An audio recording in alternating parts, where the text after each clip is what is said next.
सर्वांना घोषणा द्यायची आहे. घोषणा देत असताना घारगावमध्ये आवाज गेला पाहिजे, मोठ्यापर्यंत आवाज गेला पाहिजे आणि थोडा उत्साह आला पाहिजे. नुसते बसलोय ऐकतोय सगळं मान्य आहे, तुम्ही आलेले सगळे लामटे साहेबांचे प्रेमाचेच आहे, परंतु आपल्यात सुद्धा एक उत्साह असला पाहिजे. आणि म्हणून घोषणा बारीक आहे का, मी घोषणा काय देणार आहे ती जरा समजून घ्या आणि तुम्हाला माग तो घोषणाला माग म्हणायचं आहे. मी पुढं म्हणणार आहे अनेक भावी, तुम्ही म्हणायचं आहे एकच प्रभावी. लक्षात राहील, तुम्ही काय म्हणायचं आहे एकच प्रभावी. मी म्हणणार आहे अनेक भावी, तुम्ही म्हणायचं आहे एकच प्रभावी. आणि जोरात घोषणा द्या. पण हे सावंत सर घोषणा द्यायला लावित होते सर, शेवटी राष्ट्रीय सेवा दलाचा आणि भाजपमध्ये फरक आहे, तेव्हा घोषणा जोरात द्या. अनेक भावी, अनेक भावी. व्यासपीठावर बसलेले ज्यांच्या प्रचारार्थ या ठिकाणी ही सभा होत आहे असे अकोले विधानसभा मतदारसंघातील प्रथम नागरिक, देवदुर्लभ आमदार डॉक्टर किरणजी लहामटे साहेब, त्यांच्या समेत आलेले आमच्या तालुक्यातील बहुजन समाजाचे नेते व कारखान्याचे चेअरमन माननीय गायकर साहेब, माननीय विनयराव सावंत, आमची शर्मिला येवले, भरत फटांगरे, सुधीर शेळके, बबलू देशमुख, खरं तर अनेक मान्यवर, आमचे नितीनराव, आमचे मनोज देशमुख, खरं तर व्यासपीठावर बसलेल्या सर्वांचा नाम, आमची रेश्मा गोडसे, सर्वांचा नाम उल्लेख करावा अशी तोलामालाची माणसं आहे, परंतु त्याच्यात वेळ जाऊ नये म्हणून मी माझं मनोगत सुरू करतोय. खरं तर विधानसभेच्या अर्ज भरण्याच्या आदल्या दिवशी डॉक्टर किरण लामटे साहेबांचा एका अकोल्याच्या यूट्यूब चॅनलवर एक मुलाखत आली आणि त्या मुलाखतीत आपले आमदार असे म्हणाले का या अकोले विधानसभा मतदारसंघात एखादं गाव मला असं दाखवायचं, एखादी वाडी मला असं दाखवायची का त्या गावाला मी गेलो नाही, त्या वाडीला मी गेलो नाही आणि त्या गावात त्या वाडीत मी काहीच विकास काम दिलं नाही. अशी जर एखादं गाव असेल, अशी जर एखादी वाडी असेल तर त्यांनी मला खुशाल मतदान करू नये. महाराष्ट्रातला एकमेव असा आमदार आहे का असा ठासून सांगणारा, छातीवर हात ठेवून सांगणारा, मी ज्या गावात विकास काम केलं नसेल त्या गावांनी मतदान करू नका असा सांगणारा या महाराष्ट्रात एकमेव मित्रांनो आमदार आहे.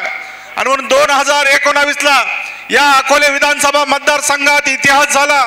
एक सर्वसाधारण आमच्या बरोबर जिल्हा परिषद सदस्य असणारा माणूस, एक रिटायर शिक्षकाचा मुलगा, मध्यमवर्गीय अशा कुटुंबात जन्माला आलेला मुलगा, आदिवासी कुटुंबात, शेतकरी कुटुंबात जन्माला आलेला मुलगा, या तालुक्यातली 40 वर्षाची सार्वभौम सत्ता असणाऱ्या पिचड साहेबांची सत्ता उलटून पाडून प्रचंड मताने या तालुक्यातल्या लोकांनी निवडून दिलं. आणि हे निवडून देत असताना या तालुक्याच्या जनतेच्या त्यांच्याकडून आशा वाढल्या, त्यांच्याकडून अपेक्षा वाढल्या. 40 वर्षात जे झालं नाही ते हा माणूस करून दाखवेल हा आत्मविश्वास त्या मतदारांना होता आणि म्हणून डॉक्टर किरण लामटेंना खरं तर निवडून दिलं. खरं तर महाविकास आघाडीचं स्थापन सरकार झालं 19ला. खरं तर मॅन्डेट शिवसेना भाजपला दिला. मुख्यमंत्री पुन्हा देवेंद्र फडणवीस होतील असं वाटलं. शिवसेना भाजप युतीनं या ठिकाणी निवडणुका लढवल्या, पण भाजप शिवसेनेचं सरकार झालं नाही. पवार साहेबांनी उद्धव साहेबांना मुख्यमंत्री केलं, महाविकास आघाडीचं सरकार झालं. 2 वर्ष अशी गेली, कोरोना आला, त्यानंतर ते सरकार पडलं. माननीय देवेंद्र फडणवीसांनी एकनाथभाई शिंदेंना खरं तर मुख्यमंत्री केलं, उपमुख्यमंत्री देवेंद्र फडणवीस झाले. पुन्हा त्याच्यानंतरच्या काळात माननीय अजितदादा या सरकारमध्ये सामील झाले. खरं तर सरकार आमचं पडणारं नव्हतं, पण दादाला माहिती आहे ज्या भावनेनं खरं तर लोकांनी निवडून दिलं, लोकांचा विकास झाला पाहिजे, जनतेचा विकास झाला पाहिजे आणि विकास होत असताना सरकार बरोबर राहणं क्रमप्राप्त आहे. म्हणून अजितदादांनी या भाजप शिवसेनेच्या सत्तेत यायचं खरं तर ठरवलं. डॉक्टर साहेबांची तेव्हा मला चांगलं आठवतं, द्विधा मनस्थिती डॉक्टर साहेबांची झाली. काय करावं काय करू नये, शरद पवारांना सोडवं तर लोक काय म्हणतील, अजितदादांबरोबर गेलं नाही तर विकास होईल का.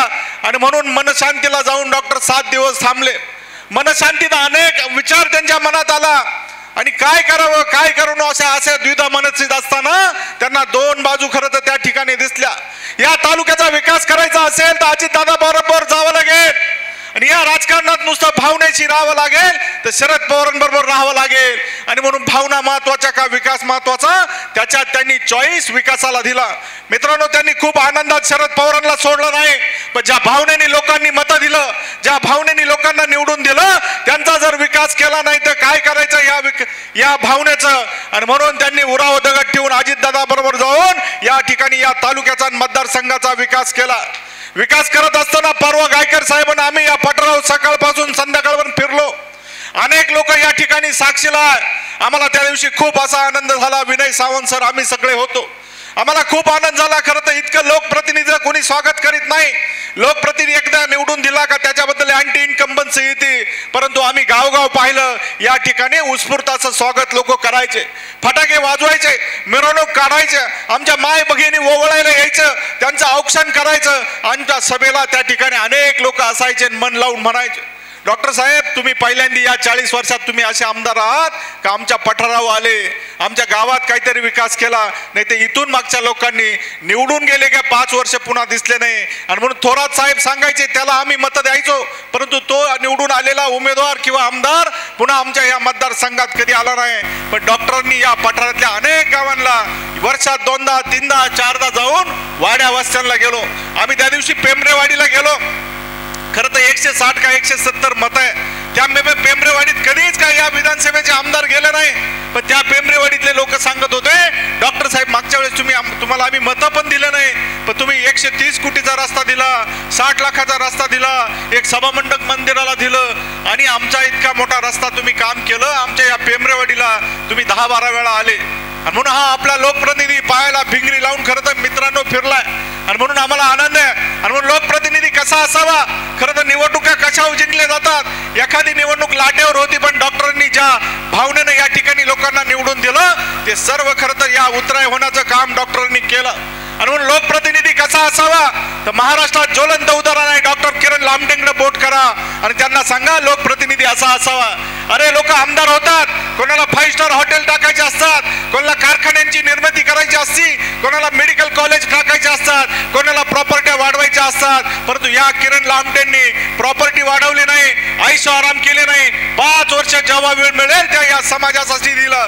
तुम्ही त्यांच्या कधीही घरी जा, त्यांच्या त्या वहिनी तुमच्या स्वागताला असतात. तुमच्या समस्या असतील त्या समस्या सोडवण्याचा प्रयत्न करतात. आणि या महाराष्ट्रातला 288 मतदारसंघात एकमेव आपला विधानसभेचा आमदार असा आहे का 5 वर्ष या ठिकाणी जनता दरबार घेतला. आठवड्यातले 2 दिवस जनता दरबार घेतला. सोमवारी ते त्या राजूरला बसायचे, गुरुवारी त्या आपल्या अकोल्याच्या ऑफिस मध्ये बसायचे. सकाळी 9 वाजल्यापासून संध्याकाळी 8 वाजेपर्यंत या मतदारसंघातल्या लोकांच्या समस्या असतील, आमच्या माता भगिनींच्या समस्या असतील. अरे तलाठी दाखला देत नाही, ग्रामसेवकांचं काम आहे, आमची डीपी जळाली, आमचं महसूल मध्ये काम आहे, छोट्या छोट्या बाबीत दवाखान्यात कोणाला पत्र लागतं तर हे संध्याकाळपर्यंत खरं तर बसायचे. आणि म्हणून यांनी या आयुष्यावर आम्हाला वेळ दिला नाही. या समाजासाठी वेळ देऊन जेवढ्या समस्या सोडवता येतील तेवढ्या समस्या सोडवण्याचा प्रयत्न केला. आणि मी तुम्हाला खरं सांगतो, आमच्या या व्यासपीठावर आज पुढारी जरी कमी तुम्हाला वाटले, तर या जनतेला माहिती आहे का या अकोला तालुक्यातल्या लोकप्रतिनिधी काय काम केलं. विकास काम केलं तर केलं, लोकांशी संवाद सुद्धा साधला. तुम्ही मागच्या वेळेस बघितलं असेल, 1 महिनाभर आमदार साहेबांची जनसंवाद यात्रा निघाली. ते त्याला जनसंवाद यात्रा संबोधतात, पण आम्ही त्याला घर चलो अभियान म्हणायचो, त्याला आम्ही गाव चलो अभियान म्हणायचो. आणि या आमदार साहेबांनी जेव्हा या मतदारसंघात जनसंवाद यात्रा काढली, उत्स्फूर्त असा प्रतिसाद मिळाला. आमच्या डोंगरगावचे कार्यकर्ते या ठिकाणी बसले, सरपंच या ठिकाणी बसले. अरे आम्ही त्या जनसंवाद यात्रेला पोहोचलो तेव्हा रात्रीचे 12 वाजले होते. 1500-1600 लोक आया बहिणी त्या ठिकाणी स्वागताला उभ्या. अरे अशा कोणत्या माणसासाठी उभे राहतात. लोकांना हे आमदार खासदार मंत्रींचं काही घेणं राहिलं नाही, परंतु या लोकप्रतिनिधी किती प्रेम असावं. आमची 12:30 वाजता सभा त्या डोंगरगावला सुरू झाली. आणि ती जनसंवाद यात्रा या तालुक्यात तुम्ही पहिल्यांदा असे पाहिले असेल, महाराष्ट्रात कुठेच अशी जनसंवाद यात्रा झाली नाही. आणि ही जनसंवाद यात्रेचं दुसरं वैशिष्ट्य, माता भगिनी या ठिकाणी बसलेला आहे. आपला आमदार ज्या गावात जाईल त्या गावात उशीर झाला, त्यांनी कुठे रेस्ट हाऊस पाहिला नाही, कुठे एखाद्या हॉटेलला मुक्काम केला नाही, त्या गावातल्या मारुतीच्या मंदिरात झोपले असेल, त्या गावातल्या जिल्हा परिषद शाळेत मध्ये झोपले असेल, सकाळी उठून गार पाण्याने उघड्यावर आंघोळ करेल असेल. अरे कोणता असा आमदार आहे उघड्यावर आमदार करेल, उघड्यावर आंघोळ करेल, गार पाण्याने आंघोळ करेल. पण या समाजाने मला जी संधी दिली तिचं मला सोनं करायचंय. आणि म्हणून माझ्या या लोकप्रतिनिधीला असं वाटतं, अरे मला ज्यांनी निवडून दिलं त्यांच्या पायात काटा जर टोचला तर त्या लोकप्रतिनिधीच्या डोळ्यात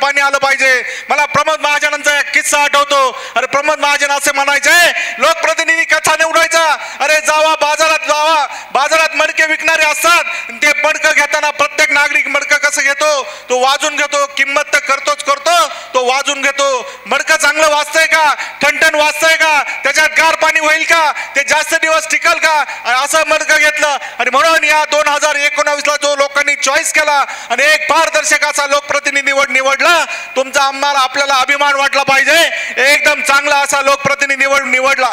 मी काल परवा आमदार साहेबांच्या कानात म्हणलं, साहेब अनेक आता भावींचे अनेक पुत्र सुपुत्र या प्रचारात निघालेत, आपला हिंद कुठे?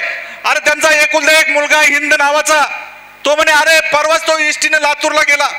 बघा बर का, अरे आमदार आहे, आमदार ही साधी बाब नसती, परंतु त्यांनी कोणताही दिमाग, कोणताही पैसा, खूप उधळपट्टीचा असा विषय नाही, त्या हिंदला सकाळी राजूरच्या एसटीत बसून दिलं आणि राजूरला तो गेला. या महाराष्ट्रातला एखाद्या आमदाराचा मुलगा एसटीनं फिरतो असं तुम्ही पाहिलंय का? आम्ही पंढरपूरला दोघं गेलो, पंढरपूरला आम्ही गेलो तर सगळे आपल्या मतदारसंघातल्या दिंड्यांना आम्ही भेटी दिल्या. 2 दिवस पंढरपूरला थांबलो. मी म्हणलं आपल्या बरोबर आमदार साहेब आहे, आमदारांच्या वशिल्यावर आपल्याला पांडुरंगाचं दर्शन होईल. मी म्हणलं साहेब त्या समाधान अवतडेला फोन करा, तुमच्या वशिल्यावर दर्शन घेऊ. ते म्हणले वशिला विषयाला मी लावणार नाही, कळसाचं दर्शन घेऊन, कळसापेक्षा माझा पांडुरंग, माझ्या मतदारसंघातून आलेला वारकरी हाच माझा पांडुरंग, त्याचाच मी दर्शन घेईल आणि मग मला पांडुरंगाचं दर्शन झाल्यासारखं वाटेल. मित्रांनो, त्यांचे वडील सुद्धा वारीला आले, ते डामडे गुरुजी एसटीने आले, वारीला 2 दिवस बारीत उभे राहिले आणि 2 दिवसानं त्यांचं दर्शन झालं. आमदारांनी ठरवलं असतं, एका फोनवर वडिलांचं दर्शन झालं असतं, एका फोनवर आमचंही दर्शन झालं असतं, परंतु मित्रांनो आमदारांनी तसं केलं नाही. आणि हा माणूस 24 तास समाजासाठी वेळ देतो, 24 तास या अकोले तालुका किंवा विधानसभा मतदारसंघाच्या विकासाचा ध्यास घेतो आणि म्हणून लोक आता त्यांना बदनाम करण्याचं षड्यंत्र करत आहे. आणि इतका चांगला माणूस आपल्याला मिळाला. मित्रांनो, त्यांचं तसं खरं ते डॉक्टर झाले, ते जेव्हा जिल्हा परिषद सदस्य व्हायच्या आधी आम्ही मित्र होतो, आम्ही पाहायचो त्यांचा दवाखाना चांगला चालायचा, 2 लेकरं आणि बायकोचा प्रपंच तर सहज चांगला चालला असता, त्यांना हे करायची गरज नव्हती राजकारणात. परंतु त्या माणसाच्या डोक्यात होतं, हा अकोला तालुका मागासलेला आहे, या अकोला तालुक्याचा विकास, सर्वसामान्यांचा विकास, आदिवासी समाजाचा विकास करायचा असेल तर राजकीय क्षेत्रात आपल्याला काम करून या समाजासाठी आपल्याला संघर्ष करावा लागेल. आणि म्हणून त्यांचा प्रपंच न पाहता या ठिकाणी त्या समाजसेवेत ते उतरले. नाही तर दवाखाना त्यांचा चांगला चालू होता पोटापुरता. मला सहज सावरकरांची आठवण झाली. मित्रांनो, सावरकर या देशाला असा सुपुत्र मिळाला, आपल्या देश स्वातंत्र्यासाठी त्यांनी आहुती दिली. मला सावरकरांचा एक किस्सा आठवला. सावरकर जेव्हा जेलमध्ये होते तेव्हा त्यांची पत्नी यमुनाबाई त्यांना भेटायला गेली. खरं तर यमुनाबाईला ते माई म्हणायचे आणि भेटायला जात असताना जेलमध्ये गेले. सावरकर आतमध्ये, माई बाहेर रडत बसलेल्या, आणि त्या माईला ते सावरकर म्हणतात, का ग माई तू रडते? तर त्या यमुनाबाई त्या सावरकरांना म्हणतात, तात्या तुम्हाला जर ही चळवळी करायच्या होत्या, हे जेलमध्ये येऊन बसायचं होतं, माझ्याशी लग्नच का केलं, माझ्याशी प्रपंचच का केला, हे म्हणून हाय मोकलून त्या माई रडत होत्या. आणि मग सावरकर म्हणाले, तात्या म्हणाले, अगं माई, प्रपंच, संसार, चिमणी पाखरं सुद्धा करतात, मला या देशाचा प्रपंच करायचा आहे, म्हणून तू काही वाईट वाटून नको देऊ, तुला सुद्धा आनंद होईल का हा सावरकर या देशासाठी लढतोय. आणि म्हणून मी आपल्या आडनावाचं, आपल्या गावाचं, आपल्या घराचं मी खरं तर नावलौकिक करतोय. आणि म्हणून तेच सावरकरांचं उदाहरण मित्रांनो. आणि म्हणून यांनी यांचा प्रपंच केला असता, या तालुक्याच्या विकासासाठी, या तालुक्याच्या जनतेसाठी सगळं सुख सर सोडून हा माणूस रात्रंदिवस मित्रांनो फिरतोय. अरे आम्ही त्यांच्या आमदार निवासला गेलो, महाराष्ट्रात अनेक आमदार आहेत, त्यांच्या आमदार निवास बघा, अरे खाली गालीचे, एसी, टीव्ही, सगळं ऐश्वर्य असतं. या आमदाराला सरकारने दिलेली गादी, सरकारने दिलेलं बेडशीट 5 वर्षात मित्रांनो बदललं नाही. मला त्यांनी 2दा जेवायला नेलं आमदारच्या कॅन्टीनला. त्या आमदार निवासाच्या कॅन्टीनला 70 रुपयात थाळी जेवण येते. म्हणलं आमदार आपले मित्र आमदार झाले, कुठेतरी भारत भुवनला नेतील, ताजमहलला नेतील. मित्रांनो, हा माणूस आमदार निवास सोडून कुठेही जेवला नाही. 70 रुपयाची थाळी खाली आणि येणाऱ्या पाहुण्यांनाही 70 रुपयाची थाळी खाऊ घातली. इतका पारदर्शक आमदार मित्र आपल्याला मिळालाय. म्हणून अनेक गोष्टी सांगण्या जागा आहे. आता खरं तर खूप कावर उभं राहिलंय, खूप बदनामीचं षड्यंत्र सुरू झालंय. आणि म्हणून आपल्याला सावध व्हायचंय. आपल्याला डॉक्टर लामटेंना का निवडून द्यायचंय मी या माता भगिनींना सांगणार आहे. या माता भगिनींना मी विनंती करणार आहे, 70,000 महिलांचे फॉर्म लाडकी बहीण योजनेचे त्यांनी भरून दिले. आणि मला आत्मविश्वास आहे, पैकीच्या पैकी लाडक्या बहिणी या डॉक्टर किरण लामटे लामटेंला निवडून देणार आहे। याचा साधा हिशोब मी तुम्हाला सांगतो, 1500 रुपयानं या ठिकाणी आपल्या लाडक्या बहिणीला 7,500 रुपये मिळाले। आता सरकारने 2100 रुपये जाहीर केले। 2100 रुपये तुम्हाला पुढच्या महिन्यापासून भेटणार आहे। महिन्याला तुम्हाला 25,200 रुपये भेटणार आहे वर्षाला।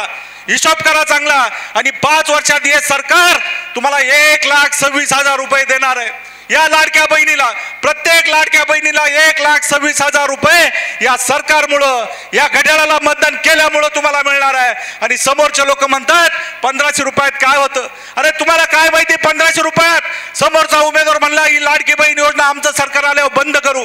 अरे तुम्हाला या 1500 रुपयाची आणि 2100 रुपयाची काय किंमत?